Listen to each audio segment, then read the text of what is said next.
Welcome to Houston Sports Talk with your host, Robert Land.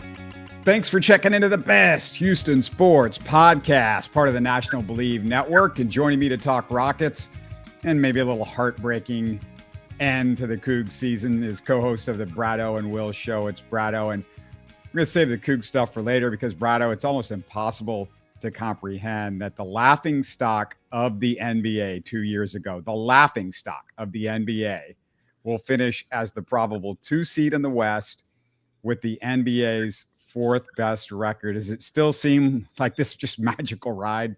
It's crazy to me, and it's wild because if you look at my preseason prediction, I had 53 wins, but I didn't know that would be the 4th best in the NBA or a top 2 seed in the West. It is a surreal jump to have them go from this rebuild of 17, 20, and 22 wins, 41 and 41 last year, and now here they are sitting at 52 and 27, I Bleav. So it's amazing. It's a fun ride. Everyone's saying they're playing chumps, and they just came and beat the Lakers and the Warriors. So they look like the real deal to me. They're not a fake 2 seed, in my opinion. Yeah, just to remind everybody, I so much was going on a couple of years ago, but I want to quote Brian Windhorst, ESPN's Brian Windhorst, when he talked about which team might land Wemby. He said, quote, "I think Houston is a dangerous fit for anybody because that team is out of control. They've completely destroyed and broken down Silas, who is a good man, but cannot handle the renegade operation. Pretty much everything the Rockets do is a mess right now. So if I were Victor, I would be a little bit worried about Houston." Your thoughts, Bradeaux? Brian Windhorst said this? Yes, that's I took that straight out of an article from a couple of years ago. Yeah, that's my thoughts. So that's absurd. I mean, during the Silas era, it was ugly basketball. If he said this before Ime Udoka was hired. Oh, yeah. I assume it was before Udoka was hired. Yeah. Okay, then. I see what he was saying, but the Rockets obviously had different plans. They probably knew they were getting rid of Silas, and they were going to bring in a new guy to take on the Phase 2 Houston Rockets. And it aged terribly. It's funny to look back at. Those were some rough times.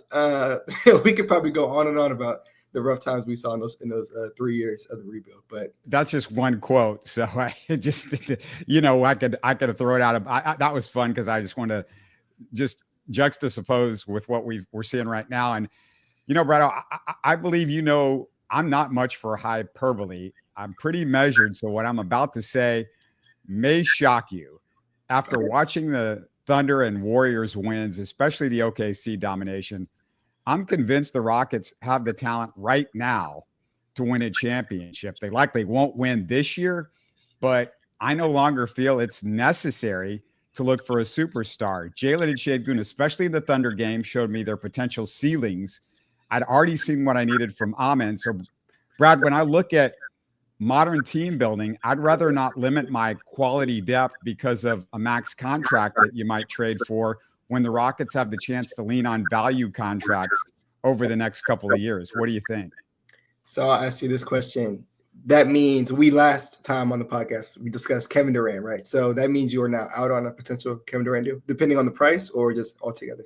It's tough for me on Kevin Durant because I'm just not a big fan of what he's done over the last 5 years. I don't know what you think, but it seems like it's always somebody else's fault. He's always blaming this person and that person, but he hooks up with his buddy Kyrie with Brooklyn. They want to bring in James, and then nobody can get along. The chemistry's poison. It's everyone else's fault. Then he goes over to Phoenix. He wants to go to Phoenix. He wants to play with Booker. It's everybody else's fault. He's yelling at coaches. I know he's got a relationship with Udoka. I know Udoka probably thinks he can change him, but I'm just at the point with him that I don't feel like he's the best for team chemistry. And one of the real underrated parts of this team, I don't think it's underrated to you, is the chemistry. I love the chemistry of the Rockets right now. And I don't know, KD is never happy wherever he is. He wasn't happy at the end of Golden State. He wasn't happy in Brooklyn. He wasn't happy in Phoenix. Yeah, so I've talked to way too many people about this. You definitely weren't the person vouching for Kevin Durant, now that I remember, because you were consistent with this take before. So when it comes to team building, yes, this Houston Rockets team is ahead of schedule, and I understand that. I think they do have the talent to win a championship with this roster. It may not be this season, but this core of guys that they have for sure have the potential to win a championship. I put it on Twitter. It's the youngest team in team history to win 50 games, right? Their average age is 25 by the minutes played by each player. So I 100% agree with your statement when it comes to bringing in a guy.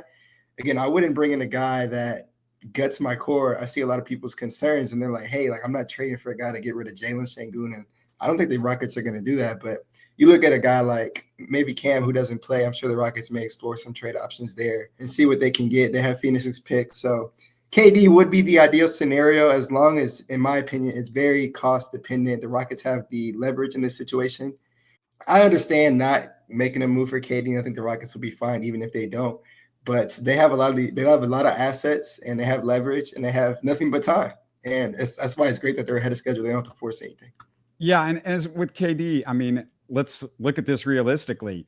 In 2 years, you got to pay Jalen the max, and that's where he's heading. And you want to pay Jalen the max. You don't want to be spending money on KD, because right next to Jalen, when you're paying him the full max, you're going to have the rookie max, or the young guy max with Amen coming up. So, and you want to try to keep Sengun around. I want to keep those three together. So if you're trading KD, it's for 2 years. What do you want to give up for a guy for 2 years that also, by the way, is 37 years old? He could break down. It could all fall apart immediately. Like, we can't pretend like LeBron James is the norm. You just can't. You can't pretend like these guys are going to play forever. And this is somebody in Kevin Durant that's been around for almost 20 years. You know, it's closing in on that. And he definitely has 20 years worth of mileage when you consider all the playoffs and, you know, some of the surgeries that he's had and stuff like that. So, you know, there's just, to me, there's a lot of red flags with Kevin Durant. And also, you know, one of the things we've seen with Jalen and Sengun is they defer. They've deferred to veterans. They've deferred to Dylan Brooks. And I like them not having to defer to veterans anymore. I want them to think that they've got the keys to the car, because my biggest issue with them at times is, you know, they don't act like the type A superstars, like, give me the ball, get out of the way at the end of the game. Instead, it's like, okay, let's throw it to Dylan, and he's going to try to create something like that. And I know, Bradeaux, that doesn't go over well with our fans at times. So I feel like that's where I want them to continue their development. And I just feel like KD is somebody that might hinder it to a degree. And also, I don't trust him and what he brings as far as chemistry. Yeah, last thing on the KD front, in my personal opinion, the best package that I saw is, for one, you're going to have to trade it's going to be Fred, Dylan, Sengun, or Jalen. We know Sengun and Jalen are not going in that deal. So that kind of leaves you with, are we trading Fred or Dylan? And me personally, I like the Rockets lineups with Amen running the one. He's been looking a lot more comfortable recently. So if the package was to be made, it would probably be for Fred. It's better for salary matching purposes.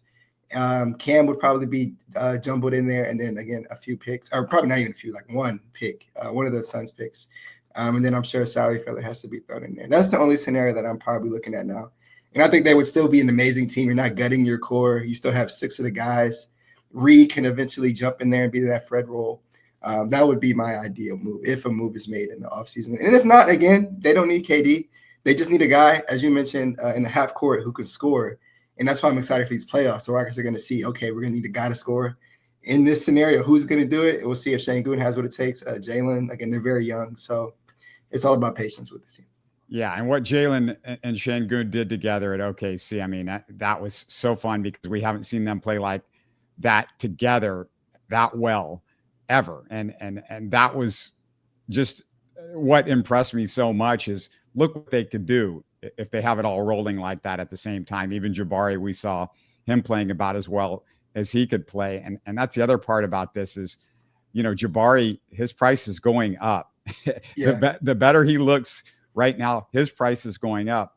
So we're talking about, in a little over a year, if we want to keep Jabari around, you know, that's going to be a little tricky, because then if you have KD on a major contract, can you keep Jabari? Can you keep Tari?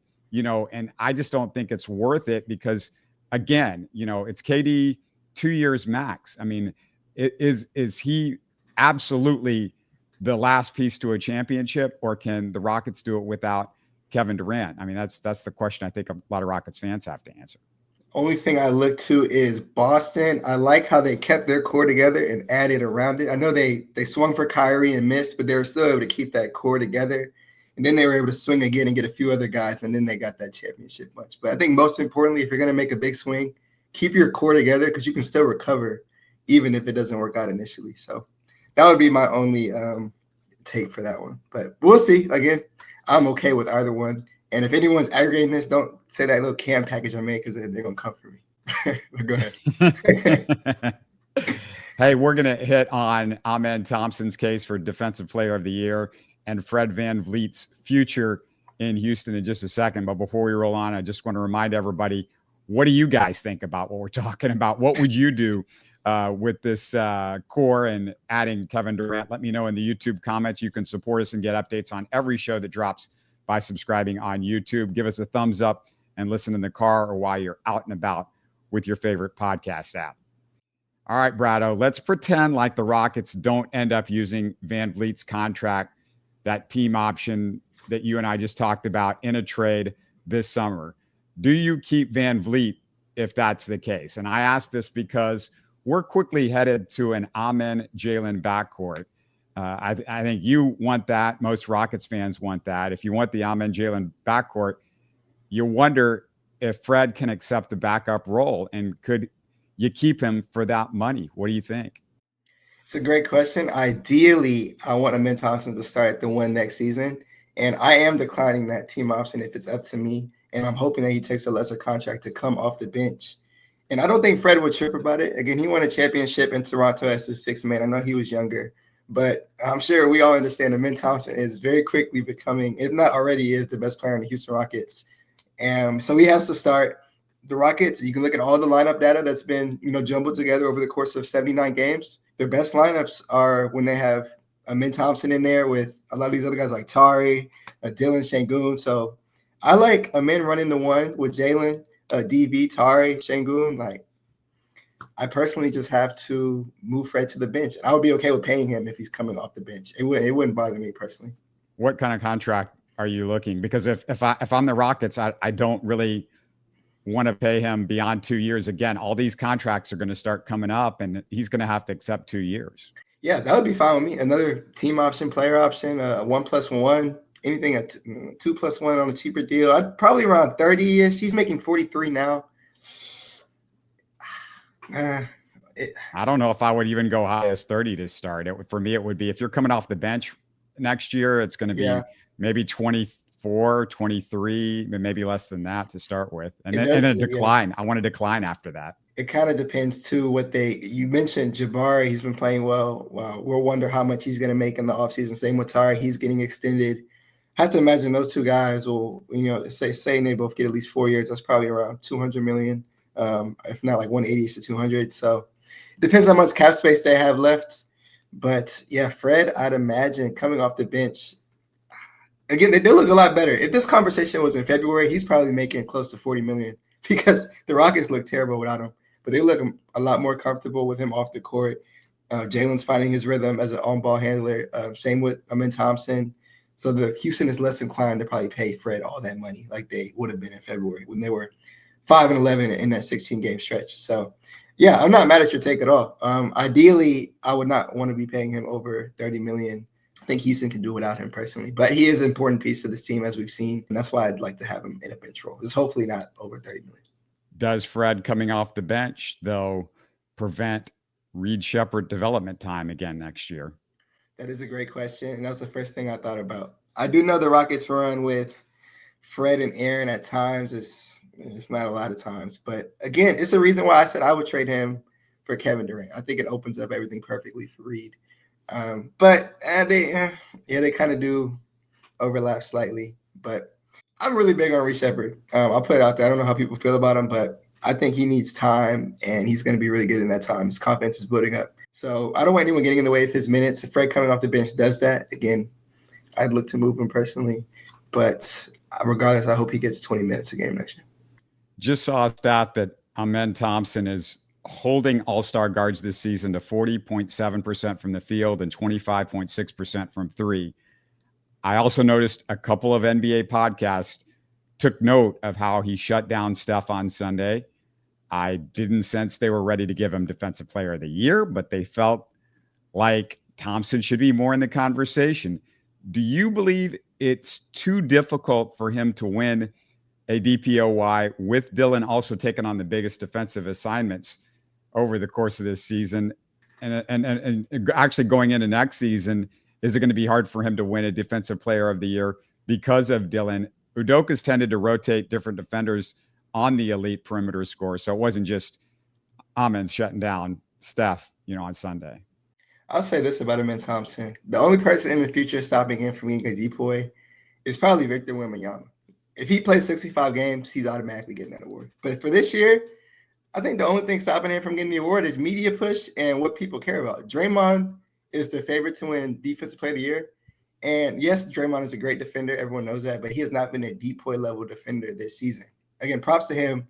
But what Amen Thompson is doing, the stats you just threw out, 40.7% on all-star guards, under 30% from three. And he just shut down the Warriors, 0 for 9. That's what the Warriors shot against Amen Thompson when he was the primary defender. I've been looking at those stats for a while. I haven't seen something like that. And he does these kind of things consistently. You don't see a player who's averaging 1.4 blocks, 1.3 steals. He's taking on the best player. Dillon is at times, but he can't take on the best player. He can guard 1 through 4, 1 through 5 at times.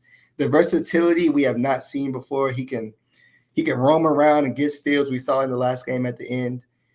I think he's the DPOY. Again, it's a late push. It might not be. It is too late, I'd imagine, for him to get it. But in my opinion, we're probably biased. But he's the best defender in the league right now who's eligible, in my personal opinion. He should be getting the award. I don't think anyone on the Rockets is holding him back from getting it because what he does, it stands out and he shines.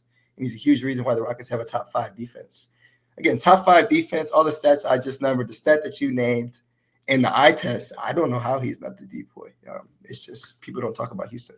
I think what hurts him, like I said, is Dillon's guarding some of the best players on particular nights. So they look at the Rockets as more, we got a bunch of these type of guys. You got Jabari, you have Tari, and, Dort's basically, he's guarding the best guy night in and night out. And I think there's just a lot of stuff that he's built up over the years that, okay, if we're going to give it to a perimeter guy, he's the guy. Otherwise, it looks like Mobley is got a real beat on it too. I would say Mobley and Dort, I hope they don't fall for the Draymond dribble. I mean, I just hope the voters aren't that stupid because he's just kind of showed up in the last 30 games. All of a sudden Jimmy Butler arrives and he wants to, act like he's been playing good defense he's been playing that level of defense the whole year. Yeah, I will say this. You make a good point about who's guarding who. Ideally, the Rockets are at their best when a man can guard POA. He can guard the other team's best player. At times when he was kind of running the 4-ish, he'd have to guard a big, and that's not his strong suit, even though he can. But you really want to stick him onto a star player because he can change the outcome of a game quickly. I'm sure we've seen any game they play like a Luka or a star-type player. You're just waiting for the switch. Like, hey, just put a man on this guy so this guy can stop scoring all these points. So I think you're right in that aspect. And again, another reason why I want the Rockets to kind of run a little bigger lineup so men can focus on those guards. But, yeah, I see what you're saying in that aspect. Yeah, it was funny because VanVleet was guarding Draymond the other night. So you never know with the Rockets. And really, if it's between Amen and Dillon guarding a big, I want Dillon guarding the big because of his physicality, and he's just not laterally as quick as Amen. So there have been times this year I've just been very frustrated with Udoka. Quentin Grimes starts going off, and why aren't we just, throwing Amen on him, and he should be blanking him, swallowing him up. And I there's too many times where either a Murray or a Quentin Grimes is just getting off. And, I heard people say, well, they were setting picks and stuff. No. There were definitely a lot of those games where I just saw we're coming down the court. The other team's coming down the court and we're set up for somebody besides Amen on that particular player. And like you're telling me Amen can't get around screens. We just saw him do that against Golden State with Steph. Yeah, no, I 100% agree. Dillon, we've seen him guard Victor Wembanyama to success, holding him to under 15 points a night. I'd put him on the big. And yeah, when I was thinking of players getting off like Luka, Q-Dot comes to mind. Jamal Murray is a huge reason we lost that last game to the Nuggets. He had like 40 And sometimes they concede switches too easily. Credit to Ime, he's an excellent defensive coach. Got the double big lineup working in his zone. But sometimes I feel like they overthink it. Just put Amen Thompson on the best player on the other team. Let him go around those screens and don't concede the switches so easily. I understand sometimes you have to concede the switch, but let him do what he does best, and that defense is going to excel even more. I feel like the Rockets continue to get good news. You look at what's going on around the NBA. Malone gets fired with the Nuggets, so I kind of take them out of the equation along with Memphis. So now that's another team that I'm just not scared of. I don't think a team in chaos is going to win a championship, and I'm not particularly worried about them in round one. And then I watched the Rockets against Golden State, and I just do not think they intimidate the Rockets anymore. And I don't feel like, this is a good matchup or one as good as it used to be, because frankly, I don't know what you saw with Jimmy Butler, but I mean, I just heard all this, stuff about Jimmy. I didn't even notice he was playing. Yeah, he looked like a non-factor. And I was looking out for it too. I want to say it was the third quarter I noticed. I was like, Jimmy's kind of just floating around out there. I haven't really noticed him really do anything. I have to look at the box score again. Maybe but I don't know how many points he really scored, or it couldn't have been more than 10. And defensively, I didn't really notice the impact either. But I mean, they have been really good with Jimmy. I want to say 21-3 now with him in the lineup. I could be wrong. Very close to that. So they have been rolling, yes. But in that Houston game, he looked like a non-factor. But Steph also did look like a non-factor. And we know that Steph isn't a non-factor more times than not. So I'd have to see him again. But I'm not worried about the Warriors. I want the Rockets to be whoever's in front of them. They should not be scared of any matchup, especially not Denver, as you mentioned. The only team that'll probably give them troubles is Oklahoma City, but they looked unrattled against them. So I'm excited for this Houston team come playoff time because, there's a bunch of teams rolling. The Clippers are rolling. Minnesota's rolling. We might see those two teams in the first round. I'm personally not concerned. We have enough wings and guard depth to throw at anybody. And again, this team is resilient, especially with the head coach. Yeah, another test, another team tomorrow we'll see, and the Clippers, and we haven't seen them with Kawhi. Let's see what the Rockets can do against the Clippers with Kawhi. James doesn't bother me as an offensive weapon because I think we got the guys to handle James, but Kawhi, we'll see how they look with him because, the Rockets have beat the Clippers every time, but we haven't really faced Kawhi yet. So that's another test. And I look at what they've done the last couple of games, and you just start looking at the West and everybody's just discounting the Rockets. And I'm like, well, wait a second. Should we start discounting some of these other teams that, they've got a lot of issues themselves? Yeah, no, I 100% agree. The Rockets are definitely discounted too much. ESPN had a segment not too long ago. Hey, who's the second best team in the West? They're showing 5 teams, and the Rockets aren't even one of the 5 teams. And my co-host Will pointed out yesterday, we just had these 2 big wins, as you mentioned, against OKC and the Warriors. And they don't bring it up. They don't bring it up at all. No one talks about them. They're very, pushed under the radar. So I'm excited for them to surprise people. And another thing I wanted to note or point out was the Rockets are 1 game away from clinching.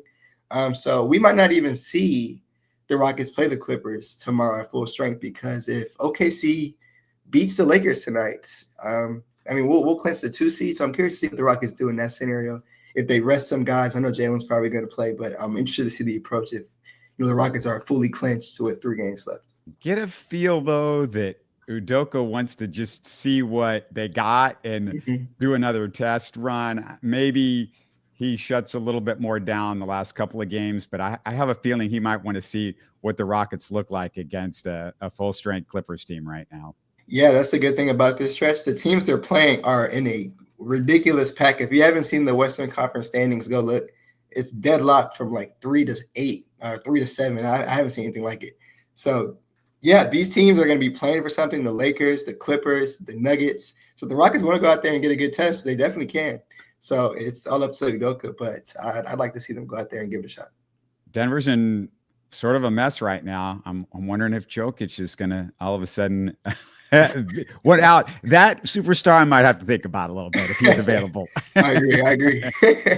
There's a handful of guys you think about. Anyone in that, comfortable top 5, you have to definitely have the discussion. But yeah, I'm with you.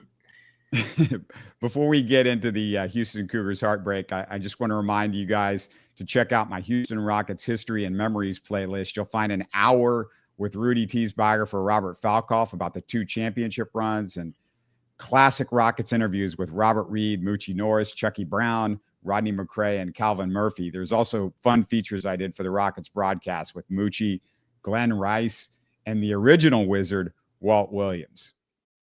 All right, the scar tissue after the Coug loss is it's going to take me a while. Bradeaux, what destroys me is for 10 years, we witnessed the Coug offensive guard play kill them in March. This year, they had 3 sharpshooting guards, so I thought if one of them was off, 2 others could back them up. If 2 of them were off, you still had one rolling like they did against Duke. And I can't believe that all 3 of them are just a no-show in the finals. They were combined 29% from the field, 22.7% from 3. Just unbelievable. Even with that, statistic, they had that game in the bag. And it's so tough because, especially after the resilient win they had the game before against Duke, they were in the driver's seat to win this basketball game. And Florida had a bunch of comeback wins in this tournament, but that's just the toughest loss you can take, especially on the last possession. You can't even get up a shot. I feel terrible for Emmanuel Sharp. He probably was going to get blocked if he put it up, but you can't leave your feet, and it's probably one of the worst ways you could lose a basketball game. I felt bad for Kevin Sampson, who couldn't even move a muscle the entire possession. It definitely sucks. I didn't pay attention much to the Cougs this year, but they do have 3 5-stars coming in next year, a point guard, a shooting guard, and a center. So I know they're losing LJ, Jawan, and Javier Francis. They have a transfer big coming in too, I believe. So hopefully they have enough to, retool and make it back to the dance. It's a frustrating loss. It's a frustrating loss. I was heartbroken. Yeah, it's so tough because, you thought they had everything this year, and you go, okay, we got to so wait till next year again. And we've been doing this so many times with the Cougs over the years. Everybody saw the number. The Cougars have been to the Final Four more times than anybody in history without winning a championship 7 times. It's just like they've had to go through the gauntlet. They've had to face Kareem twice. They had to face Michael Jordan in a final one time. They had to face Patrick Ewing in a final one time. The NC State just still like one of the saddest moments of my life when I was a kid. And the other thing about it, Bradeaux, is just like you look at the Cougs road, and I don't think there's a harder road that a number 1 seed has had to a Final Four than they had. They had to go through Gonzaga, which was like top 10 Ken Palm. That was their second game. That was their 8 seed that they faced. And they go against Purdue at Purdue, basically a home game for Purdue. Tennessee was a top 5 to 10 team. That's the 3rd team they face. They face an all-time Duke team. And it's like, I want to be mad at them because they couldn't finish the job, but they went through about as tough as you can go, and Florida was no joke. Most years, Florida would have been the easy favorite in that finals. For you look at the teams that in the last few years, and Florida's probably better than a lot of those teams. But this year, Duke was like an all-time team. Cooper Flagg, one of the best players in college basketball history. 3 top 10 lottery picks, it looks like, on that Duke team, along with Flagg. And so, it's just like what they had to go through.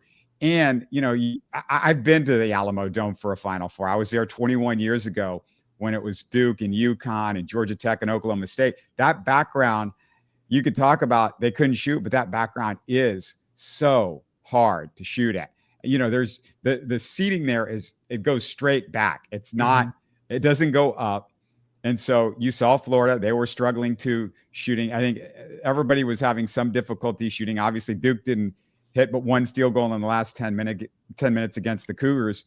And, you also have to remember that Duke, they'd faced Duke 3 hours later than Florida faced Auburn. So you can go, it's only 3 hours, but when you're talking about a 2-day, you're talking about 48 hours.